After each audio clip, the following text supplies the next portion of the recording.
হযরত আলী রাদিয়াল্লাহু তাআলা আনহুর কাছে এক ব্যক্তি আসলেন এবং তার দুই হাত রেখে একত্রিত করে বলতে লাগলেন, ইয়া আলী, আমার বিবি আমার ঘরের ঠিকঠাক মতো দেখাশোনা করে না, সে আমার কোনো কাপড় পরিষ্কার করে দেয় না এবং সে ঘরের জিনিসপত্র ঠিকঠাক মতো গুছিয়ে রাখে না।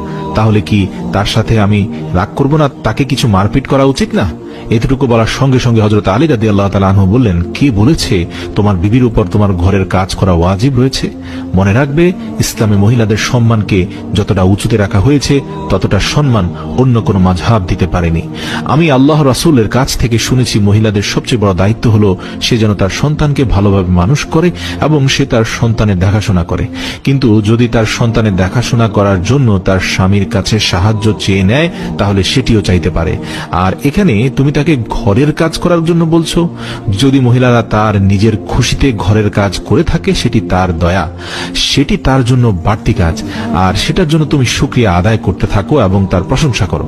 আমি আল্লাহ রাসূলের মুখ থেকে শুনেছি, যে সময় মহিলারা নিজের ঘরের কাজ করে থাকে সে সময় আল্লাহ রাব্বুল আলামিন ফেরেশতাদেরকে পৃথিবীর মাটিতে নামিয়ে দেন আর বলেন, যতক্ষণ পর্যন্ত এই মহিলা তার স্বামীর ঘরের কাজ করতে থাকবে ততক্ষণ পর্যন্ত তুমি তার জন্য ইবাদত করতে থাকো, আমি এই সকল ইবাদত তার আমলনামায় যুক্ত করে দেব। সুবহানাল্লাহ।